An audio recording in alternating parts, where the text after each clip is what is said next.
Hello friends, welcome to Angel maths competition.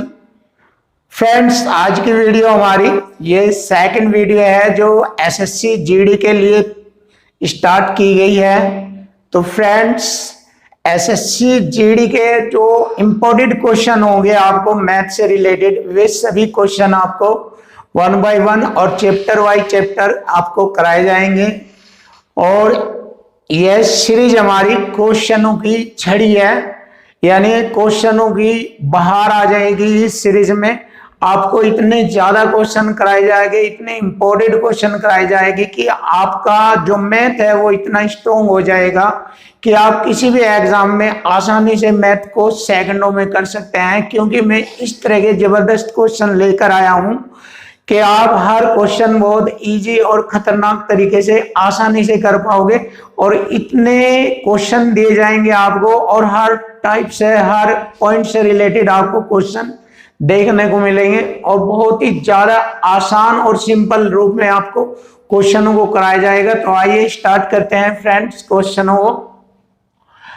First question आपके सामने है, 3 क्रमागत समपूर्णांकों का योग 54 है, इनमें सबसे छोटा पूर्णांक ज्ञात करो। देखो, क्वेश्चनों को हल करने का बहुत इजी तरीका है। मैं बार बार बोलता हूं, फर्स्ट के हमारे क्वेश्चन की लैंग्वेज हमें पढ़नी चाहिए बहुत ध्यान से, अच्छी तरीके से, और उसके बाद इक्वल टू इक्वल कॉन्सेप्ट के अकॉर्डिंग हमें क्वेश्चन को हल करना चाहिए। इन दो कॉन्सेप्ट से ही मैं पूरा मैथ आपको सिखा सकता हूं और इन्हीं के अकॉर्डिंग आपको हर क्वेश्चन बताया जाएगा। तो आइए देखते हैं क्वेश्चन की लैंग्वेज। जैसे कि इसने कहा है कि 3 क्रमागत समपूर्णांकों का योगफल 54 है।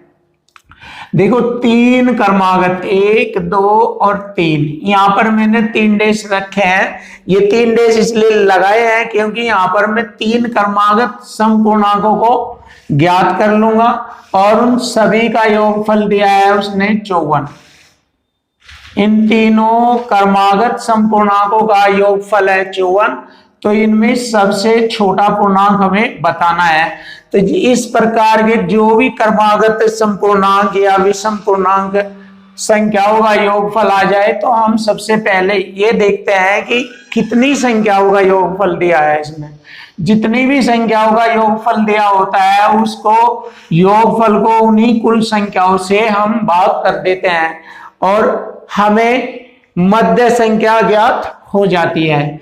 तो देखो, यहाँ पर 3 क्रमागत समपूर्णांकों का योगफल 54 है। तो 3 से ही मैं इसको भाग करूंगा योगफल को और हमें मिडिल नंबर हमें ज्ञात हो जाएगा, यानी कि मध्य संख्या हमें ज्ञात हो जाएगी, अर्थात सेकंड नंबर जो बीच की संख्या है वो हमें ज्ञात हो जाएगी। तो हम भाग करते हैं, 3 एकम 3, 2 बच गया, हो गए 24, 3 अट्ठे 24, 18 बार डिवाइड हुआ है ये। तो यहां से हमारी 18 हमारी मध्य संख्या में ज्ञात हो गई है। और जैसे कि 3 क्रमागत समपूर्णांक, तो इससे पहला क्रमागत समपूर्णांक 18 के अकॉर्डिंग देखा जाएगा तो 16 है और 18 के अकॉर्डिंग सबसे बड़ा समपूर्णांक हो गया हमारा 20। तो 16, 18 और 20 को यदि हम जोड़ते हैं, इनका योगफल करते हैं तो 54 आता है। तो इसमें हमें सबसे छोटा पूर्णांक हमें ज्ञात हो गया है 16 और यही हमारे क्वेश्चन का आंसर होगा 16। बहुत आसानी से आप सभी क्वेश्चनों को सीख जाएंगे। तो हमारे क्वेश्चन का आंसर ऑप्शन डी है। नेक्स्ट क्वेश्चन देखेंगे, 7 क्रमागत विषम पूर्ण संख्याओं का योगफल 133 है। तो न्यूनतम विषम पूर्णांक हमें ज्ञात करना है। फ्रेंड्स, बहुत ही इजी तरीके से आप मैथ सीख सकते हैं। आज तक आपने जितने भी मैथ्स में क्वेश्चनों को देखा है इधर उधर से कहीं से भी, आप बहुत आसानी से, उनसे ज्यादा बेहतर तरीके से बहुत जल्दी सीख जाएंगे यदि आप हमारे क्वेश्चनों को 1 बाय 1 देखते रहे और हमारे चैनल से जुड़े रहे। तो आपको मैथ्स में किसी भी तरह की कोई दिक्कत नहीं हो गई। तो आप देखिए, क्वेश्चन नेक्स्ट आता है आपके सामने, 7 क्रमागत विषम पूर्णांकों का योगफल 133 है। देखिए, ये क्वेश्चन भी फर्स्ट क्वेश्चन की तरह ही है और इसी तरह से हम इसको हल करेंगे। देखो इसमें 7 क्रमागत विषम पूर्णांक दिए हैं, 1 2 3 4 5 6 और 7।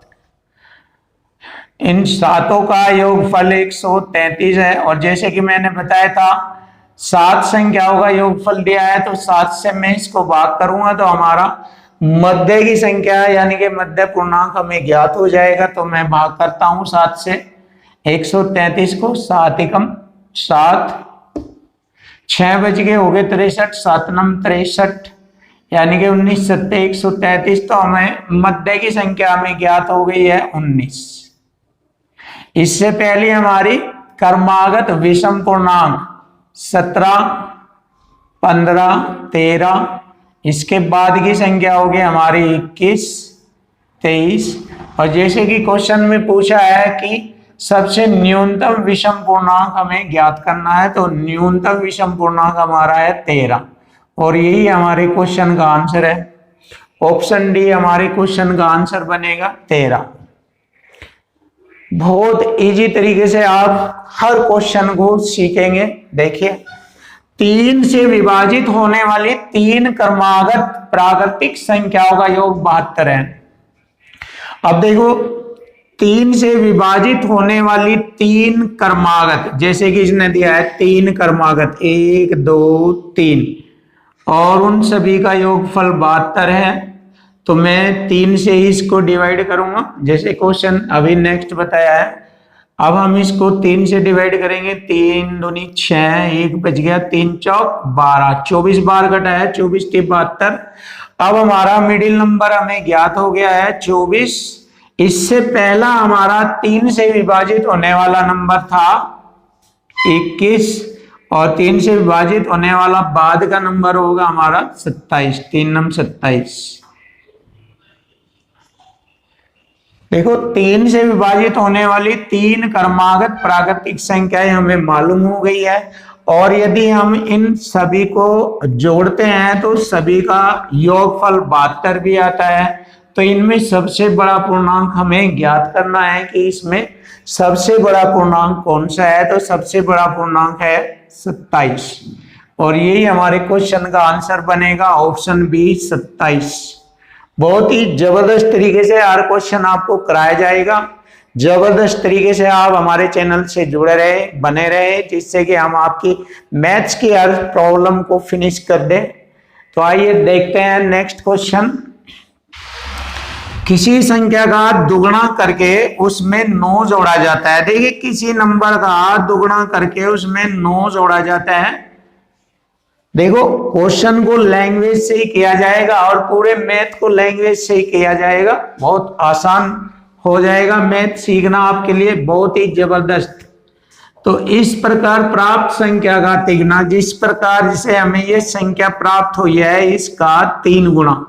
देखो 3 गुना 75 के बराबर है, 75 के बराबर हो जाता है संख्या बताओ। बहुत आसानी से देखिए क्वेश्चन तैयार हो गया। अब ये इजी से हल हो जाएगा। 3 से मैंने 75 को डिवाइड किया, ऐसे 3 से डिवाइड कर सकते हैं, बराबर में इसको भाग कर सकते हैं, 25 बार कटेगा और 25 में से ये 9 हम घटा देंगे इधर, तो 2n बराबर हो गया। 25 में से 9 घटेगा 16 बचेगा। देखो 25 में से 9 घटेगा 16 और 16 को 2 से डिवाइड करूंगा मैं, 2 8 16, तो वह नंबर यानी कि वह संख्या हमारी होगी 8। तो हमारे दिए गए क्वेश्चन का आंसर बनेगा ऑप्शन बी 8। देखिए बहुत इजी तरीके से हर क्वेश्चन को आसान किया जाएगा, देखते रहिए। क्वेश्चन नंबर 5, 2 संख्याओं का योगफल तथा गुणनफल क्रमशः 11 तथा 18 है, तो उनके व्युत्क्रमों का योग बताओ। देखो जब 2 संख्याओं का योगफल और गुणनफल दिया हो और उनके व्युत्क्रमों का योगफल पूछा जाए तो बहुत ही आसानी से इस प्रकार के सभी क्वेश्चन को हम हल कर सकते हैं, क्योंकि उसके व्युत्क्रमों का योगफल जो दिया जाता है तो वो ये होता है, बहुत ही आसानी से कर सकते हैं हम इसको, व्युत्क्रमों का योगफल। व्युत्क्रमों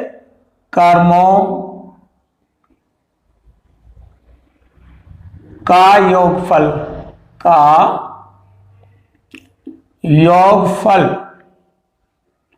और उसके व्युत्क्रमों का योगफल होता है दोनों संख्याओं का योगफल बटे उनका गुणनफल। ये होता है इसका कॉन्सेप्ट, दोनों संख्याओं का योगफल बटे दोनों संख्याओं का गुणनफल। और अब हम यहां पर एंट्री भरेंगे, योगफल दिया है 11 और गुणनफल दिया है 18, तो यही हमारे क्वेश्चन का आंसर बनेगा 11 बटे 18। तो दो संख्याओं के व्युत्क्रमों का योगफल बनता है उनका योगफल बटे गुणनफल, यानी कि योगफल की जगह हम 11 भरेंगे और गुणनफल के जगह हम 18 भरेंगे। यहाँ पर योगफल बटे गुणनफल यानी कि 11 बटे 18, और यही हमारे क्वेश्चन का आंसर बनेगा 11 बटे 18। ऑप्शन डी है 11 बटे 18।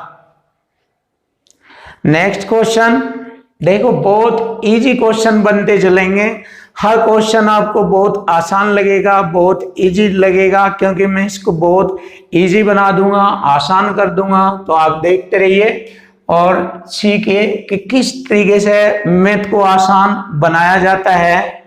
अब आप देखिए नेक्स्ट क्वेश्चन, यदि दो संख्याओं का योग 25 एवं गुणनफल 144 है तो उन संख्याओं का अंतर ज्ञात करना है। तो देखो, जब भी दो संख्याओं का गुणनफल आ जाए तो गुणनफल में ही दोनों संख्याओं के मान छिपे होते हैं, और इस पॉइंट को आपको हमेशा याद रखना। जैसे मैं आपको एक छोटा सा पॉइंट देता हूं, दो संख्याओं का गुणनफल जैसे 35 दिया है, तो इस गुणनफल के हम यदि दो फैक्टर करें तो हमें उन दोनों संख्याओं का पता लग जाएगा कि दो संख्याओं का गुणनफल 35 है, तो इसके फैक्टर कर लेंगे 5 सत्ते 35। तो देखो, दोनों संख्याओं के आपस में यदि हम गुणा करते हैं 5 सत्ते 35, 5 और 7 ये दो संख्याएं हमें प्राप्त हो गई है। तो यदि हम दो संख्याओं के गुणनफल जब दिया हुआ हो तो उसके हम दो फैक्टर्स कर लेंगे, और दोनों फैक्टरों के बाद हम ये भी देखेंगे कि क्या दोनों संख्याओं का योग 25 है। यदि दोनों संख्याओं के फैक्टरों का योग 25 है तो गुणनफल 144 है, तो वही हमारी दोनों संख्याएं होगी। हमेशा याद रखो, बहुत इजी कॉन्सेप्ट है, बहुत आसान पॉइंट है, आप मैथ को आसान बना लोगे इससे। तो जैसे कि यहाँ पर दो संख्याओं का गुणनफल दिया है 144, तो मैंने इसके दो फैक्टर करने हैं। देखिए यहाँ पर तो 9 व 16 की गुणा करेंगे, 16 9 144। वैसे तो 12 12 की गुणा करें, 12 12 भी 144 होते हैं, 12 12 की गुणा करें, लेकिन उनका योगफल 25 नहीं होता है।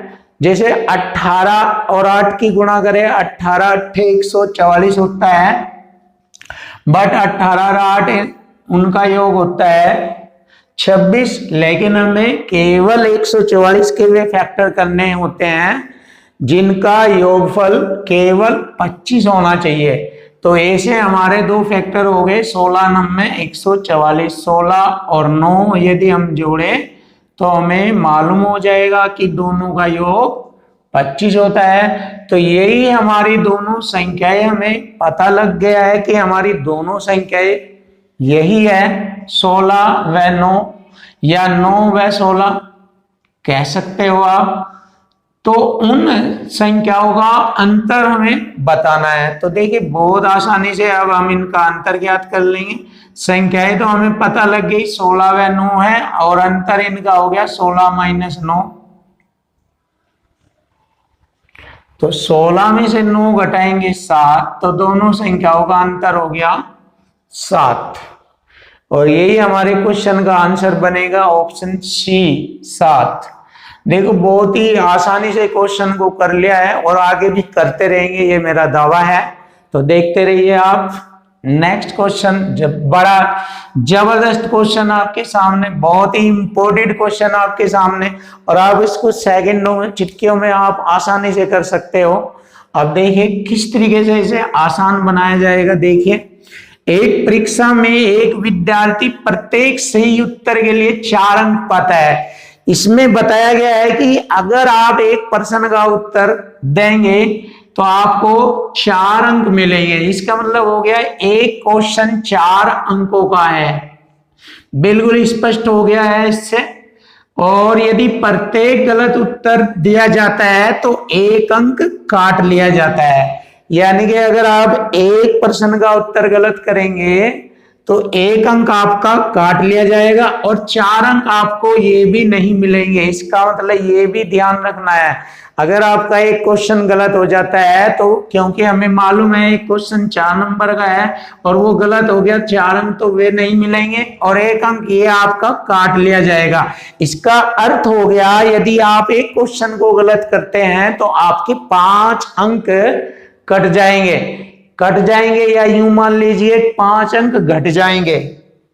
एक क्वेश्चन गलत हो जाने से आपके 5 अंक गलत हो जाते हैं, कम हो जाते हैं। और उसने सभी 75 प्रश्नों को हल किया। इसका मतलब हमें मालूम हो गया है, परिभाषा पढ़ने से हमें मालूम हो गया है कि वह प्रश्न पत्र 75 प्रश्नों का है और एक प्रश्न 4 अंकों का है। तो 75 प्रश्न कितने नंबर का पूरा पेपर हो जाएगा ये हमें मालूम हो गया। 75 गुणा 4 लिखेंगे हम, 75 चौका 300, 300 नंबर का हमारा पेपर है।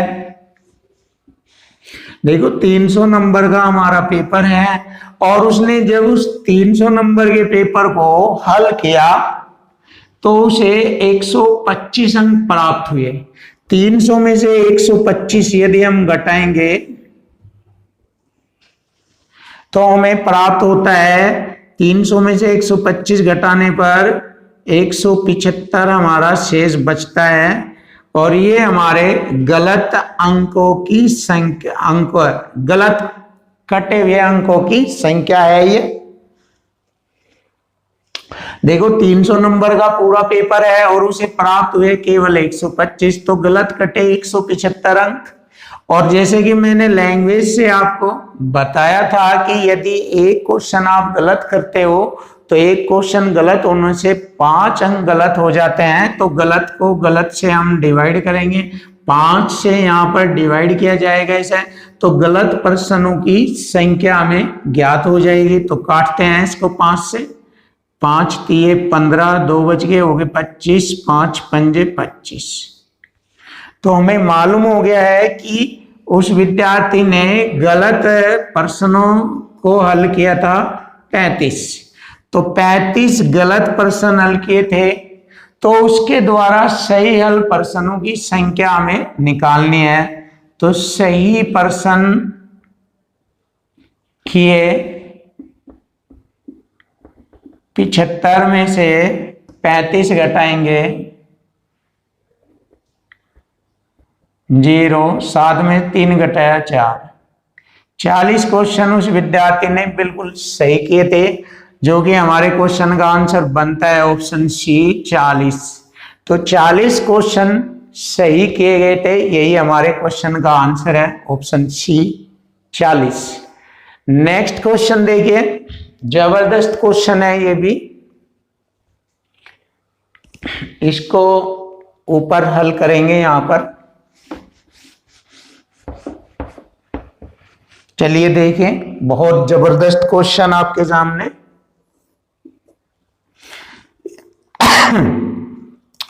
एक विद्यार्थी ने जितने सवाल सही हल किए उससे दुगने गलत किए।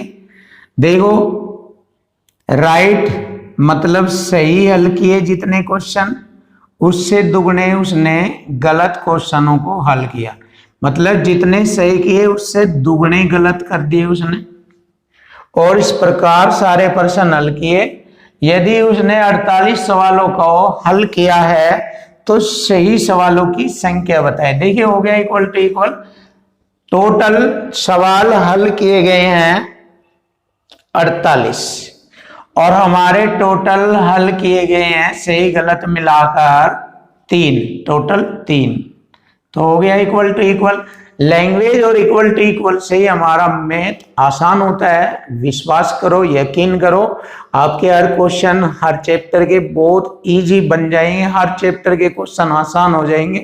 तो आप देखते रहिए। लैंग्वेज और इक्वल टू इक्वल से आपके लिए मैथ बहुत आसान है, जो कि मैं आपके सामने दिखा रहा हूं करके, और आगे भी दिखाता रहूंगा। तो देखिए 3 से मैंने इसको डिवाइड किया, 3 एकम 3, 1 बच गया, हो गए 18, 3 छंग 18, यानी कि 16 बार मैंने इसको डिवाइड किया। 16 की 48 होता है ना। अब इसने पूछा है तो सही सवालों की संख्या बताओ। देखो गलत सवालों की संख्या यदि हमें निकालनी तो यहां पर गुणा कर देंगे, गलत आ जाएंगे। सही सवालों की संख्या निकालनी तो इसमें गुणा कर देंगे, यहां पर 16 एकम 16। तो सही सवालों की संख्या होगी 16, और यही हमारे क्वेश्चन का आंसर बनेगा ऑप्शन ए, सही प्रश्नों की संख्या 16। क्वेश्चन नंबर 9, कप्तानों और सैनिकों को मिलाकर कुल 1200 व्यक्तियों का एक समूह एक रेल यात्रा कर रहा है।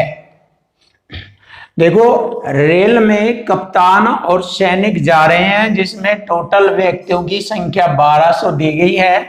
यदि प्रत्येक 15 सैनिकों के लिए एक कप्तान है, तो समूह में कप्तानों की संख्या हमें ज्ञात करनी है। तो बहुत आसान क्वेश्चन बनेगा, लैंग्वेज से बहुत आसान हो जाएगा। तो देखिए टोटल व्यक्तियों की संख्या है 1200, जिसमें कप्तान और सैनिक सभी है, और इसमें कहा है कि प्रत्येक 15 सैनिकों के लिए, प्रत्येक 15 सैनिकों के लिए कप्तानों की संख्या दी है 1। तो प्रत्येक 15 सैनिक पर एक कप्तान होता है, और इस प्रकार टोटल समूह में व्यक्तियों की संख्या हो गई 1200। तो बताए समूह में कप्तानों की संख्या कितनी थी। बहुत इजी बन गया। देखिए इक्वल टू इक्वल से हम हल करेंगे। टोटल व्यक्तियों की संख्या है 1200, और हमारी यहां बैठ जाएगी 15 और 1 जोड़ेंगे 16। तो टोटल हमारी बैठ गई सैनिक और कप्तान की मिलाकर संख्या 16 हो गया, इक्वल टू इक्वल। अब इसको हम हल करेंगे। 16 सत्ते 112, 8 बच गया, हो गया 80, 16 पंजे 80। 75 बार घटा, 75 की गुणा यहां पर करेंगे 1 में, तो कप्तानों की संख्या आ जाएगी 75।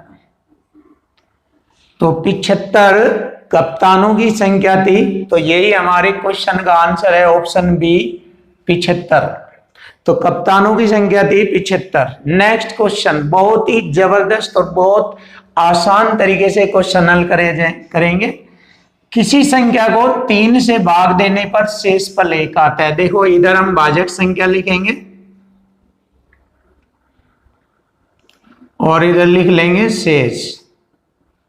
तो हमने कहा किसी संख्या को 3 से भाग देने पर शेषफल 1 आता है। जब इस भागफल को 2 से भाग दिया जाता है, फिर इधर लिखेंगे 2 से भाग दिया जाता है, तो शेषफल 1 आता है। फिर एक ही शेष बताया है आता है। यदि आरंभिक संख्या को 6 से भाग दिया जाए तो शेषफल क्या होगा।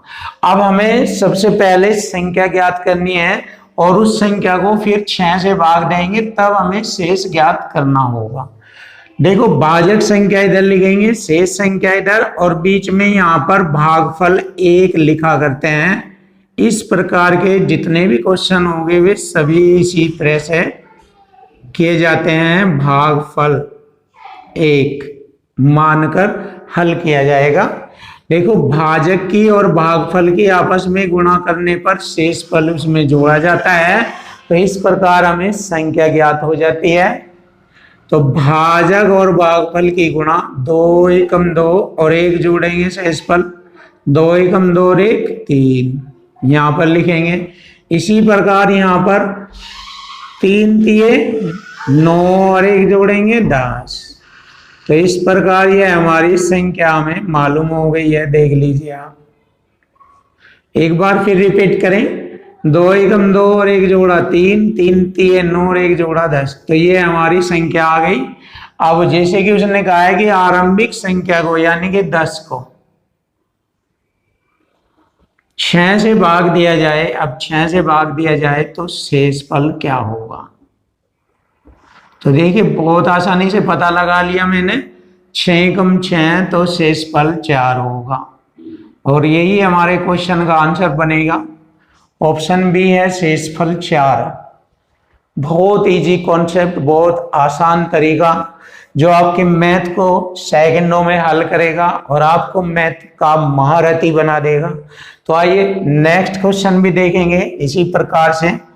एक संख्या को क्रम से 2, 3 और 7 से भाग दिया जाए तो 1, 1 तथा 6 शेष रहता है। तो इस क्वेश्चन को भी इसी प्रकार से हल करेंगे। इधर भाजक संख्या लिखेंगे और इधर शेष संख्या लिखेंगे। तो 2 से भाग दिया जाए, 3 से भाग दिया जाए और 7 से भाग दिया जाए तो शेषफल 1, 1 और 6 बचता है। और यहाँ पर हम भागफल के रूप में 1 लिखेंगे और इस प्रकार हम संख्या ज्ञात करेंगे। तो देखो 7 में 7 की 1 में गुणा करेंगे यानी कि भाजक की भागफल में गुणा करेंगे, शेष जोड़ेंगे। 7 एकम 7 और 6 13।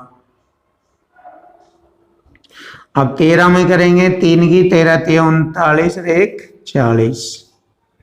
40 में 2 की गुणा करेंगे, 40 दूनी 80 और 1 81। तो इस प्रकार वह संख्या हमारी हो गई 81।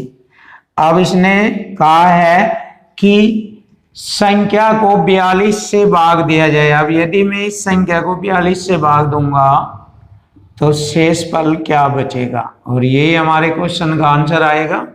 42 एकम 42 39 शेष बचेगा। देखो 81 में से 42 घटा देंगे, 39 बचता है। ऑप्शन डी हमारे क्वेश्चन का आंसर बनेगा 39। Next question, question number 12। जब किसी संख्या को 56 से भाग दिया जाता है तो शेष 29 प्राप्त होता है। यदि इसी संख्या को 8 से भाग दिया जाए तो शेष क्या बचेगा? देखो बहुत ही जबरदस्त क्वेश्चन, आप इसको सेकंडों में कर सकते हैं। तो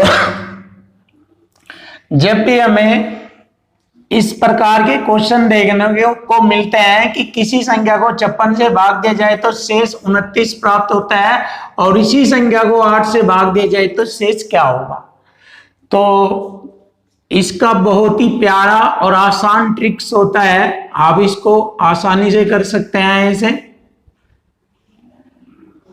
शेष बराबर होता है शेषफल बटे दूसरी भाजक संख्या। जैसे कि यहां पर कहा है कि यदि इसी संख्या को 8 से भाग दिया जाए। देखो पहली भाजक संख्या 56 थी और दूसरी भाजक संख्या है 8। 8 से यदि भाग दिया जाए तो शेष हमें ज्ञात हो जाएगा। तो देखो शेष ज्ञात करने के लिए शेषफल जो शेष हमें प्राप्त हुआ है 29 को दूसरी भाजक संख्या से भाग देंगे। तो दूसरी भाजक संख्या शेष हमें ज्ञात हो जाएगा। तो शेषफल 29 को 8 से भाग दिया जाए तो शेष आसानी से ज्ञात हो जाता है। देखिए 8 3 24, शेष बचा हमारा 5। तो हमसे पूछा है शेष क्या बचेगा, तो शेष 5 बचेगा। ऑप्शन बी हमारे क्वेश्चन का आंसर बनेगा। आप इसको इस मेथड से हल कर सकते हैं और यदि आप चाहे इसको दूसरे मेथड से भी हल कर सकते हैं, जैसे कि मैं आपको यहां पर हल करके दिखा रहा हूं, आप देख लीजिए। किसी संख्या को 56 से भाग दिया जाता है। देखो किसी नंबर को यदि मैं 56 से भाग दूं, 56 से भाग दूं तो शेष फल हमारा यहां पर 29 बचेगा और यहां पर भागफल हमारा 1 माना जाएगा। देखो जब भागफल ना दिया हो 1 मानते हैं यहां पर, तो हम यहां से हम संख्या ज्ञात करके भी उस संख्या को 8 से भाग देकर शेष ज्ञात कर सकते हैं। इस मेथड से भी हम क्वेश्चन हल कर सकते हैं। देखो भाजक संख्या 56, भाज्य संख्या कोई भी नंबर n ले लो और भागफल 1 और शेषफल 29 बचता है। तो जैसे ही हमें ये n का मान ज्ञात करना है तो भाजक और भागफल दोनों की गुणा करेंगे और शेषफल उसमें जोड़ देते हैं। 56 में 29 जोड़ लेंगे तो वह संख्या ज्ञात हो जाएगी 9 6 15 हासिल 1 6 2 8 85, यानी कि वह संख्या हमारी 85 है। और यदि इस 85 को मैं 8 से भाग करूंगा, 85 को 8 से भाग करूंगा तो शेष हमें ज्ञात हो जाएगा 8 ढाई 80, शेष बचेगा 5। तो यहां से भी यह क्वेश्चन बिल्कुल आसानी से हल हो रहा है। तो शेषफल होगा 5। ऑप्शन बी हमारे क्वेश्चन का आंसर है। आप इस क्वेश्चन को इस मेथड से भी हल कर सकते हैं। अब हम नेक्स्ट क्वेश्चन देखते हैं।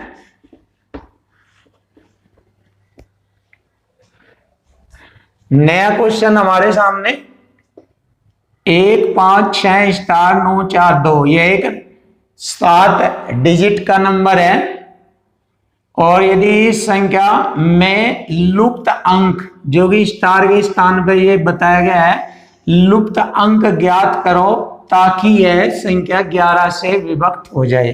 तो देखो दिया गया क्वेश्चन 11 से विभक्त होने के नियम पर डिपेंड करता है।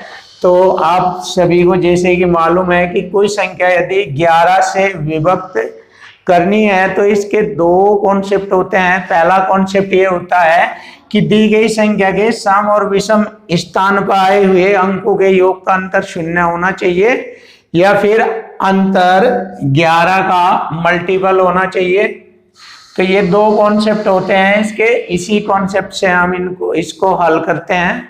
तो आइए देखते हैं सम और विषम स्थान पर आए हुए अंकों के योग का अंतर 0 होता है या नहीं। तो देखिए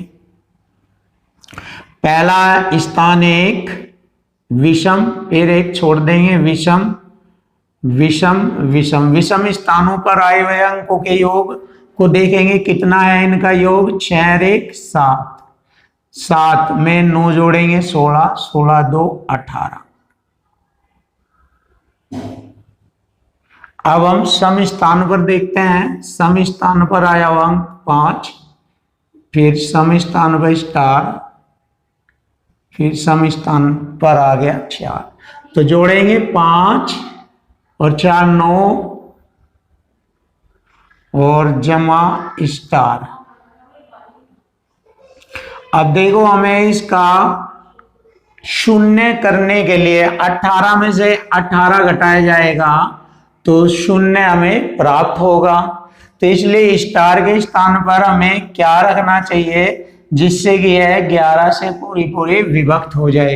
तो देखो 0 बनाने के लिए विषम स्थान और सम स्थान पर आए हुए अंकों के योग का अंतर 0 करने के लिए हमें स्टार के स्थान पर 9 का अंक लेना पड़ेगा, जिससे कि हमारे विषम और सम स्थान पर आए हुए अंकों के योग का अंतर 0 हो जाएगा। 18 में से माइनस 9 और 9 जोड़ेंगे 18। तो यहाँ इनके अंकों के योग का अंतर 0 हो गया। तो इस प्रकार हमारी यह संख्या, यदि मैं यहाँ स्टार के स्थान पर 9 रख दूं तो यह 11 से विभक्त होने वाली संख्याएं बन जाएगी। तो इसलिए हमारे क्वेश्चन का आंसर बनेगा स्टार के स्थान पर आने वाला अंक होगा 9। ऑप्शन डी हमारे क्वेश्चन का आंसर है 9। अब हम नेक्स्ट क्वेश्चन करेंगे। 4 की घात 91 प्लस 4 की घात 92 प्लस 4 की घात 93 प्लस 4 की घात 94 विभाज्य है, किससे विभाजित होगी? देखो मैंने हर क्वेश्चन आपके एसएससी जीडी का जो पेपर आता है उसके अकॉर्डिंग आपके सामने हर क्वेश्चन अलग अलग कैटेगरी का लिया है और बहुत ही जबरदस्त तरीके से क्वेश्चनों को हल किया जा रहा है। तो आप एसएससी जीडी का जो मैथ्स है आपके लिए बहुत आसान हो जाएगा। आप देखते रहिए, ध्यान से देखिए, मैं हर क्वेश्चन अलग अलग कैटेगरी का ले रहा हूं जिससे कि आपका मैथ जबरदस्त हो जाए और आप रट्टाफिकेशन के चक्कर में ना पड़े। आपका मैथ जबरदस्त हो जाएगा। आप सीखते जाइए, एक से एक जबरदस्त लाजवाब क्वेश्चन आपको सिखाए जाएंगे। जैसे कि ये क्वेश्चन भी बहुत जबरदस्त क्वेश्चन है आपके सामने। इस प्रकार के क्वेश्चनों में आधार की संख्या समान होती है और घात संख्या एक एक क्रम के अनुसार बढ़ती है। और सबसे इंपॉर्टेंट पहचान यह है कि जो घात संख्या है वो विषम संख्या से आरंभ होती है, कभी भी सम संख्या से आरंभ नहीं होगी। जैसे 11, 12, 13 ऐसे, 13, 15, 17 ऐसे, या 15 ले लो, 15, 16, 17, 18 इस तरह से, यानी कि विषम संख्या से घात आरंभ होगी। और आधार संख्या कोई भी हो सकती है, 4, 5 कुछ भी हो सकती है, बट आधार संख्या समान रहेगी। तो इस प्रकार के क्वेश्चन को हल करने का बहुत ही आसान तरीका है। इसमें हम 4 की घात 91 सबसे छोटी संख्या को पूरी सभी संख्याओं में कॉमन ले लेते हैं। 4 की घात 91 हमने यहाँ पर कॉमन ले लिया। इसी तरीके से इस प्रकार के जितने भी क्वेश्चन होंगे हल किए जाते हैं। तो जैसे हमने कॉमन लिया तो कॉमन संख्या से मैंने कॉमन संख्या को डिवाइड किया, एक बार भाग होगा, प्लस 4 की घात 91 से 4 की घात 92 को जब पूरा पूरा काटेंगे तो 4 की घात 1 बचेगा। और इसी तरह 4 की घात 93 को 4 की घात 91 से भाग करेंगे तो 4 की घात 2 बचेगा। और इसी तरह यहाँ 4 की घात 3 बचेगा। और अब इसको हम और हल करेंगे इस प्रकार से, देखिए 4 की घात 91 इसको हल करेंगे, खोल लेंगे इसको, 1 जमा 4 की घात 1 4, 4 की घात 2 4 की घात 2 यानी कि 16 होता है, 4 की घात 3 64 होता है। अब हम इसको जोड़ लेंगे, देखो 64 और 16 हो गए 80, 84 और 1 85। तो अब हम इसको यहाँ पर लिखेंगे 4 की घात 91 गुणा 85। इस प्रकार हमने इसको लिखा। अब हम देखते हैं कि यह संख्या किस दी गई संख्या से विभाजित होगी। तो यह बहुत ही आसानी से हम इसको हल कर लेंगे। देखो यह संख्या हमारी विभाजित हो रही है 17 से, 17 से यह हमारी संख्या विभाजित हो रही है।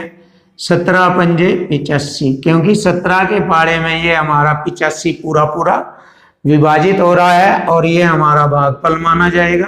तो 17 पंजे 85 पूरा पूरा विभाजित हो रही है।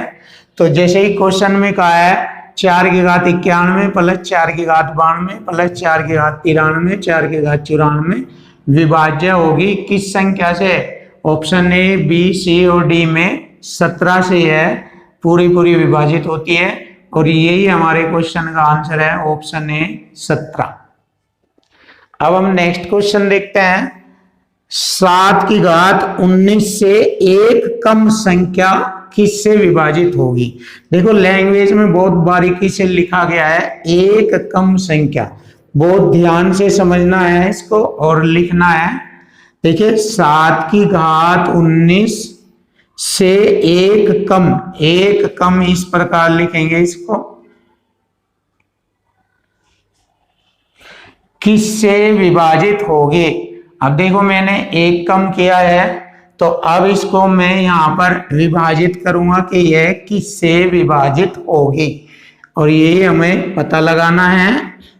अब देखो जैसे किसी संख्या पर बहुत बड़ी संख्या जब घात के रूप में आ जाए तो हमें यह देखना होता है कि घात सम है या विषम।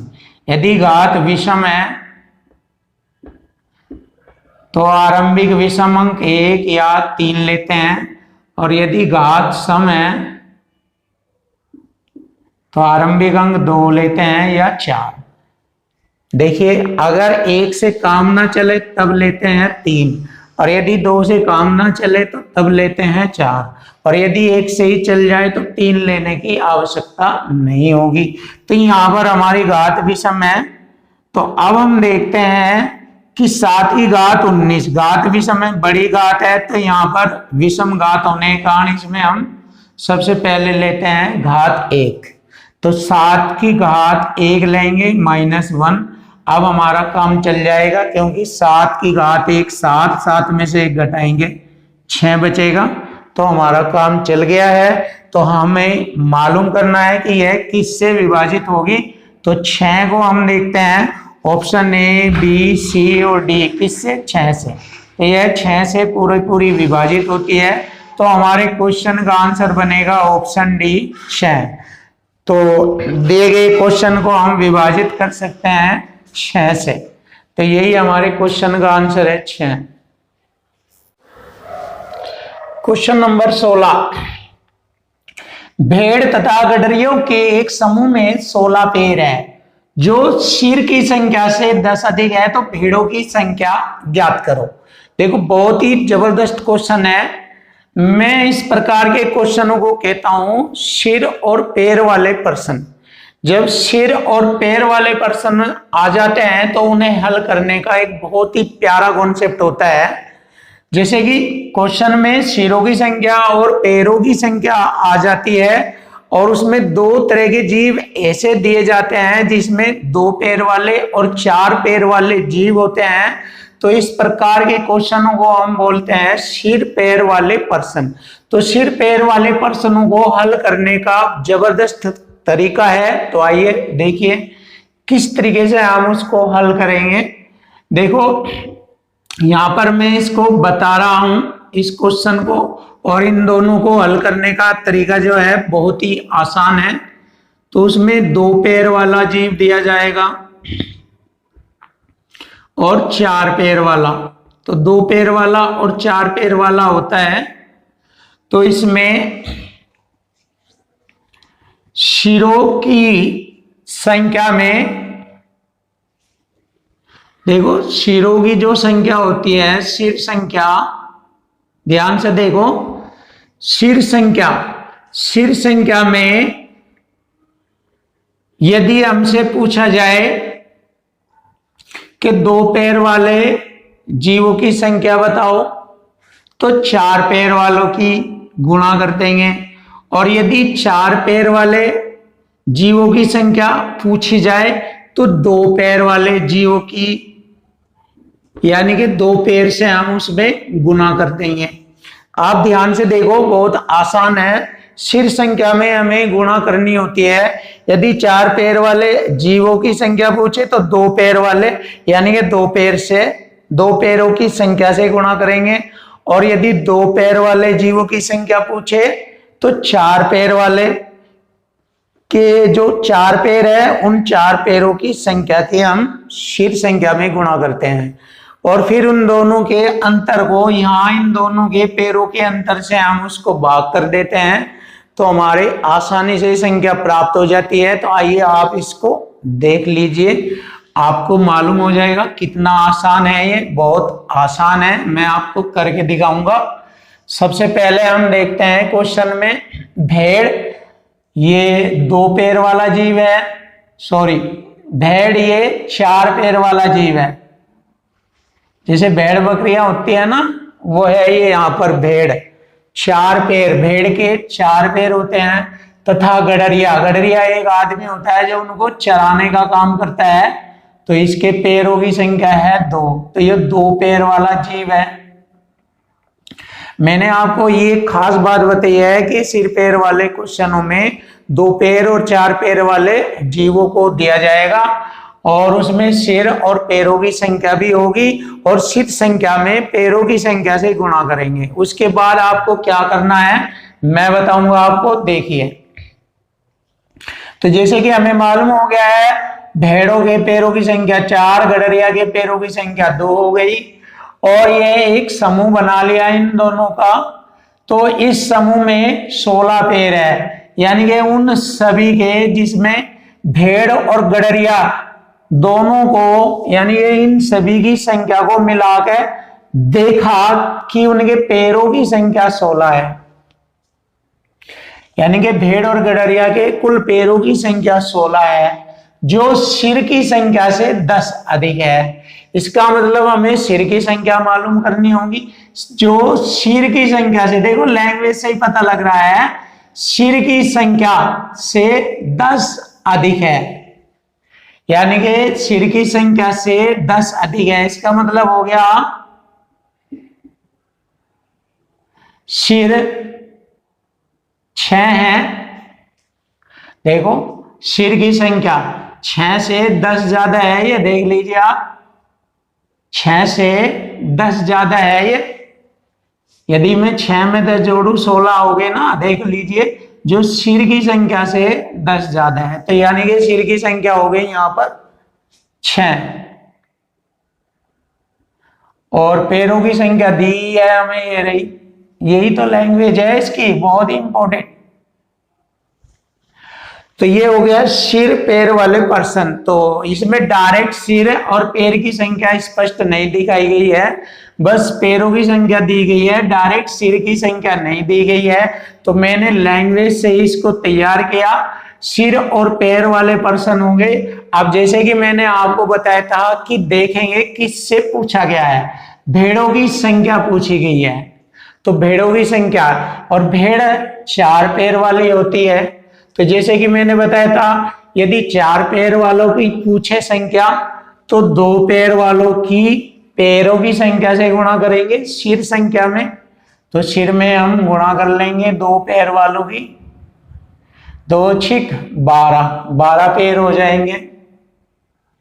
और यहां दिए गए पैरों की संख्या है 16, तो दोनों का अंतर हो गया 16 में से 12 घटाएंगे 4, और यहाँ हमारे दोनों के पैरों का अंतर हो गया 4 पैर और 2 पैर, दोनों पैरों का अंतर हो गया 4 में से 2 पैर घटाएंगे 2, तो 2 दूनी 4, 2। तो भेड़ों की संख्या हो गई 2, तो भेड़ों की संख्या थी 2 भेड़। यही हमारे क्वेश्चन का आंसर है, ऑप्शन बी, भेड़ों की संख्या 2। बहुत आसानी से कर सकते हैं आप। अब नेक्स्ट क्वेश्चन आप इसी प्रकार से देखेंगे और इसी तरीके से कर लेंगे। काफी स्टैंडर्ड क्वेश्चन था ये, आपको बार बार देखने से आपको अजीब सा लगेगा, लेकिन इस बार क्वेश्चन को आसानी से समझा जा सकता है। देखिए, किसी व्यक्ति के पास कुछ मुर्गियां और गायें हैं। देखो मुर्गियों के पैरों की संख्या 2 और गाय के पैरों की संख्या हो गई 4। वही तरीका सिर पैर वाला ही, और इनके पैरों की संख्या है 140, सिरों की संख्या है 48। देखिए यहाँ पर सिर पैरों की संख्या आसानी से अपने आप ही दे दी गई है, तो सिर संख्या है 48, सिर संख्या है 48 और पैरों की संख्या है 16। अब हमें देखना है मुर्गियों की संख्या बतानी है। जैसे कि मैंने क्वेश्चन में बताया था कि किसकी संख्या पूछी गई है, मुर्गियों की, यानी कि 2 पैर वाले जीवों की संख्या पूछी गई है। तो 4 पैर वाले जीवों के पैरों की संख्या से हम सिर संख्या में गुणा करेंगे, 4 की गुणा कर देंगे सिरों में। तो 4 अटे 32, 3 4 चौक 16 और 3 19, 192 हमारे पैर बन गए। अब यहाँ पैरों की संख्या कितनी है, यहाँ पर ये इनके पैरों की संख्या 140 थी यहाँ, तो ये घटा लेंगे हम, यानी कि इनका अंतर कर लेंगे।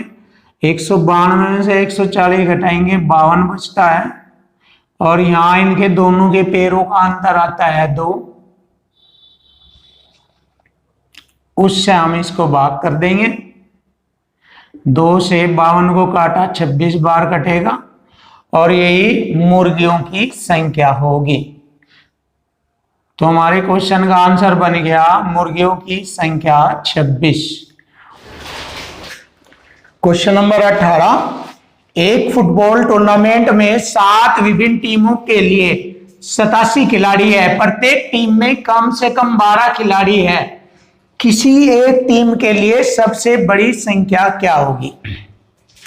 देखो, फुटबॉल टूर्नामेंट में 7 टीमों ने भाग लिया और उसमें टोटल खिलाड़ियों की संख्या 87 बताई गई है और प्रत्येक टीम में कम से कम 12 खिलाड़ी होना जरूरी है।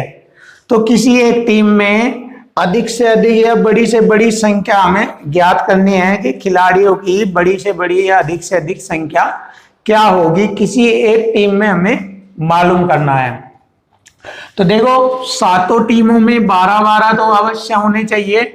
12 सत्ते 84, तो 87 में से अगर मैं 84 खिलाड़ी घटा दूं, क्योंकि एक टीम में कम से कम 12, तो 7 में हो गए 12 सत्ते 84, तो 87 में से 84 घटाया जाएगा, 3 शेष रह जाएंगे और प्रत्येक एक टीम में 12 खिलाड़ी है, तो शेष बचे 3 खिलाड़ी किसी एक टीम में ही ले लेंगे।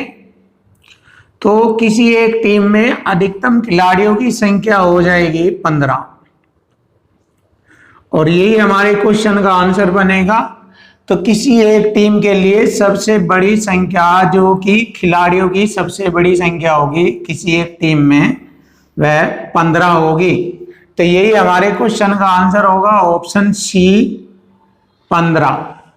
देखो, बहुत आसानी से क्वेश्चन को हल किया गया है। अब नेक्स्ट क्वेश्चन भी हम सुपर तरीके से हल करेंगे। देखिए, 225 मीटर लंबे बाड़े में 26 पेड़ इस प्रकार लगाए गए हैं जिनके बीच की दूरी बराबर हो और बाड़े के प्रत्येक किनारे पर एक पेड़ हो, तो प्रत्येक पेड़ के बीच की दूरी हमें बतानी है। तो देखो, हर पेड़ के बीच की दूरी हमें बतानी है। जैसे मैंने यहां पर पहला पेड़ लगाया, उसके बाद समान दूरी पर हमने दूसरा पेड़ लगाया, उसके बाद तीसरा पेड़ लगाया और इस प्रकार हमारा ये 26वां पेड़ लगेगा लास्ट का,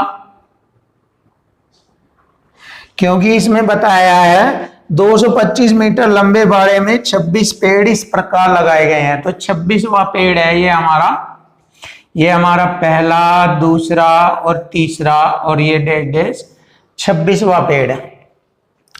अब देखो, प्रत्येक पेड़ के बीच की दूरी समान है, तो प्रत्येक पेड़ के बीच की दूरी हमें ज्ञात करनी है और टोटल दूरी दी गई है 225 मीटर। 225 मीटर बहुत आसानी से हल किया जाएगा।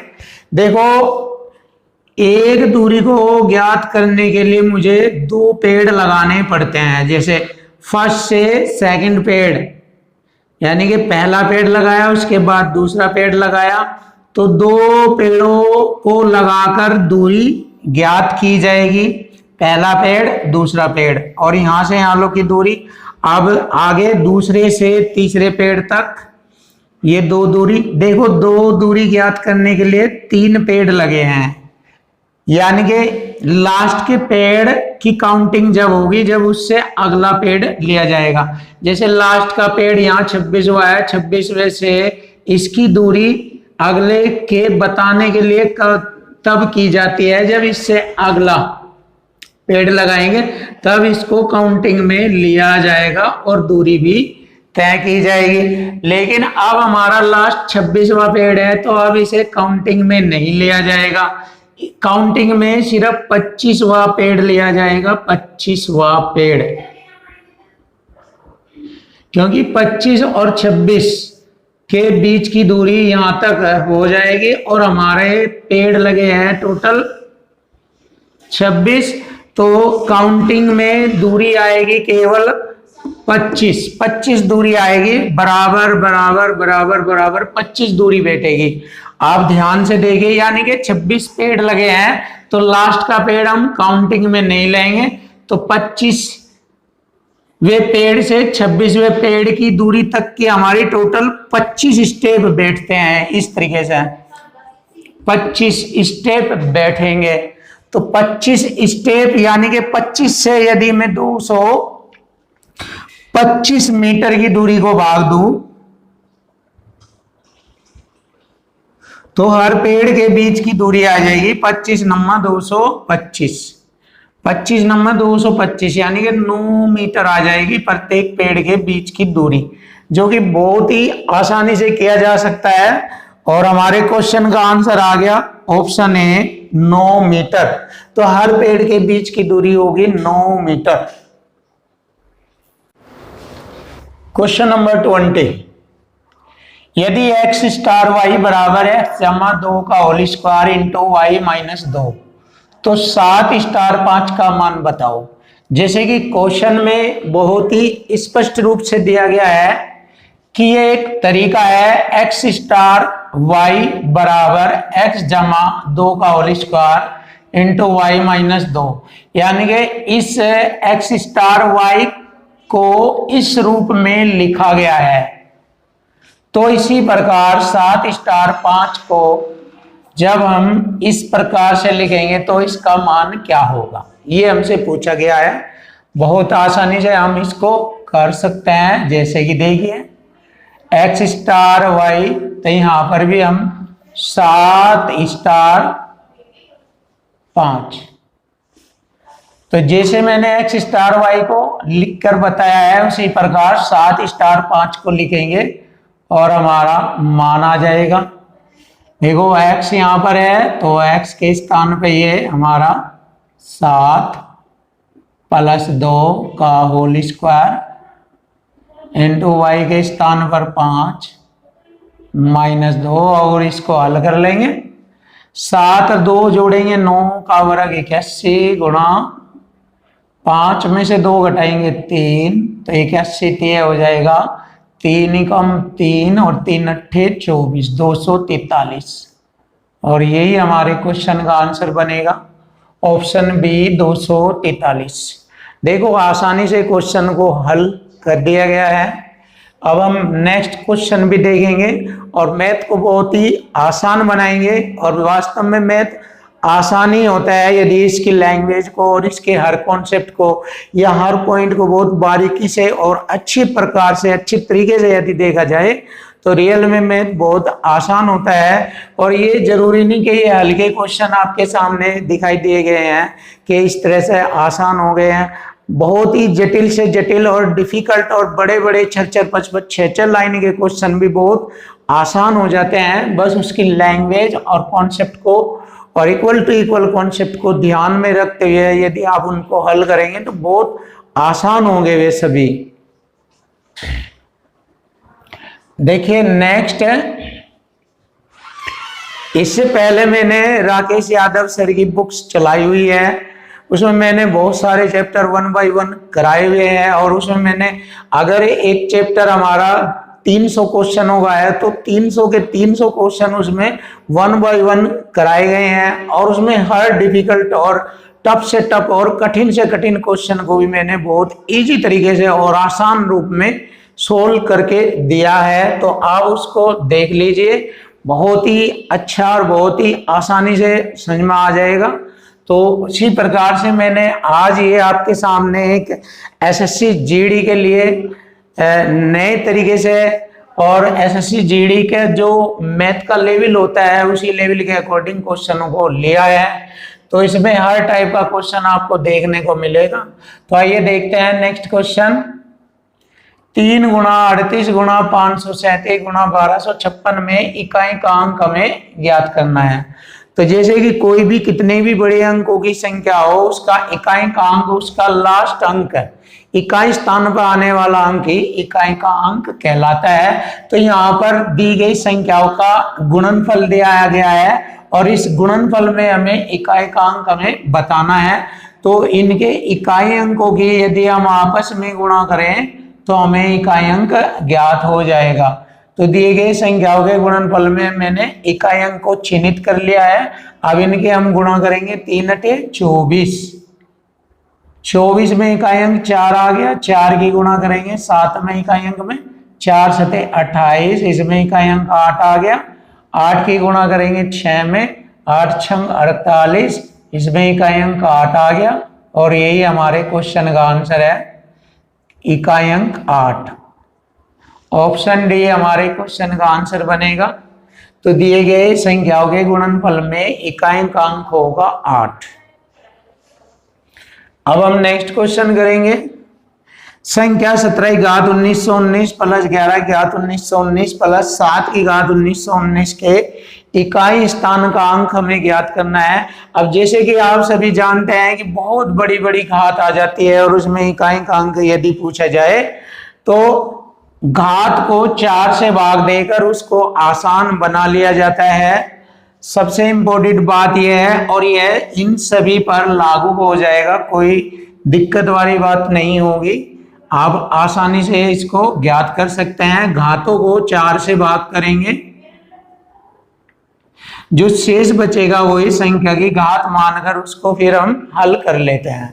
अब देखिए 4 से भाग करेंगे, 4 चौक 16, 4 चौक 16, 3 बच गया, हो गए 31, 4 27, 3 बच गया, 39, 4 9 36, 3 बच गया। यानी कि 4 से भाग देने पर शेष 3 बचता है, शेष 3 बचता है। तो हम क्या करेंगे, 17 की घात 3, इसी प्रकार यहां भी शेष 3 बचेगा, यहां पर भी 3 ही बचेगा घात रूप में। तो अब हम क्या करते हैं, 17 की घात 3 न करके हम इसका इकाई अंक ले लेते हैं। देखिए हम इसका इकाई अंक ही ले लेते हैं, बहुत आसान हो जाएगा। 7 की घात 3, क्योंकि हमें तो इकाई अंक को ही बताना है इसलिए हम इकाई अंक ही लेंगे। इसका इकाई अंक 11 में इकाई अंक 1 है, 1 की घात 3 आ जाएगी शेष, प्लस इसमें इकाई अंक 7 ही है तो 7 की घात 3 बन जाएगी। अब इसको हम हल करेंगे, 7 की घात 3 343 में भी इकाई अंक 3 ही लिया जाएगा, प्लस 1 की घात 3 1 और प्लस 7 की घात 3 में 343, इसमें भी इकाई अंक 1 ही लिया जाएगा। अब इसको हम जोड़ लेंगे, 3 और 1 4 और 3 7, तो हमारे दिए गए क्वेश्चन का आंसर बनेगा इकाई अंक 7। तो दिए गए क्वेश्चन में इकाई अंक का अंक होगा 7, ऑप्शन ए 7। अब हम नेक्स्ट क्वेश्चन भी देखेंगे। देखो 1570 की घात 2 प्लस 1571 की 2 प्लस 1572 की घात 2 प्लस 1573 की घात 2 में इकाई का अंक हमें ज्ञात करना है।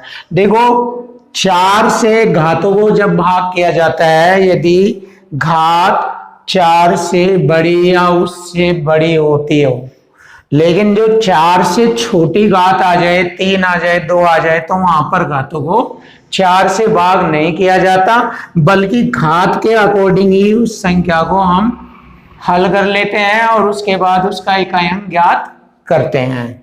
अब देखो यहाँ पर 1570 में इकाई अंक हमारा 0 है, 0 की घात 2 मानेंगे, न कि 1570 की घात 2। तो 1570 की घात 2 न कहते हुए इसको लिखेंगे, उसका इकाई अंक की घात 2 लिखेंगे। क्यों? क्योंकि हमें तो केवल इकाई अंक ज्ञात करना है, तो हमारी चॉइस से अलग कोई भी ढाई, सैकड़ा या हजारे संख्या का अंक कोई भी हो, स्थान का अंक, तो हमें इससे कोई मतलब नहीं होगा। हमारा जो अंक होगा, यदि हमें इकाई अंक ज्ञात करना है तो कितनी बड़ी संख्या हो उसके इकाई अंक के अकॉर्डिंग ही क्वेश्चन को हल किया जाएगा। तो 0 की घात 0 आएगा, प्लस 1 की घात 2 को खोलेंगे 1 ही आएगा, प्लस 2 की घात 2 खोलेंगे 4 आएगा, 2 का वर्ग 4, और 3 की घात 2 को हल करेंगे, 3 की घात 2 9 होता है, 3 का वर्ग 9। अब इसको हम जोड़ लेंगे, 9 और 4 13 और 1 14 में 0 जोड़ेंगे 14। अब इसमें भी हमें इकाई अंक ही लेना है, तो हमारे दिए गए क्वेश्चन का आंसर बनता है इकाई अंक 4। तो यही हमारे क्वेश्चन का आंसर होगा ऑप्शन डी, इकाई अंक 4। तो दिए गए क्वेश्चन में इकाई अंक होगा 4। अब हम नेक्स्ट क्वेश्चन देखते हैं। जैसे कि आप सभी को मालूम है, मैंने अभी एक क्वेश्चन बताया था आपको कि यदि किसी संख्या पर घात विषम आ जाए, जैसे कि हमारा क्वेश्चन है 2 की घात 31 को 5 से भाग दिया जाए तो शेष क्या होगा। तो 2 की घात 31 को जब हम 5 से भाग देंगे तो शेष हमें बताना है कि शेष क्या होगा। अब देखो, जैसे कि मैंने कहा था यदि घात विषम है तो आरंभिक 1 या 3 लेते हैं, और यदि घात सम है तो 2 या 4 लेते हैं। लेकिन यहाँ घात विषम है इसलिए ये नहीं यूज किया जाएगा, ये किया जाएगा। और यहाँ पर घात विषम है तो आरंभिक घात विषम 1 लेकर देखते हैं। 2 की घात 1 को 5 से भाग दिया जाएगा तो इससे हमारा काम नहीं चलेगा, क्योंकि फर्स्ट टाइम में हमें पूरा 5 से भाग देना होगा। तो इसलिए यहाँ पर हम क्या करेंगे, 2 की घात 3 लेंगे। तो 2 की घात 3 लेंगे तो अब इसको हल करेंगे। 2 की घात 3 का अर्थ हो गया 8। 8 को हम 5 से भाग देंगे तो शेष हमारा आ जाएगा 5 एकम 5, तो शेष रहेगा 3। और यही हमारे क्वेश्चन का आंसर बनेगा कि 5 से भाग देने पर शेष 3 होता है। ऑप्शन बी हमारे क्वेश्चन का आंसर है। फ्रेंड्स, यदि आपको हमारी वीडियो पसंद आई है तो लाइक करें, शेयर करें, कमेंट्स करें और हमारे चैनल को सब्सक्राइब भी करें, जिससे कि हम आपके सामने नई नई वीडियो पेश करते रहें। थैंक यू, धन्यवाद, वेलकम।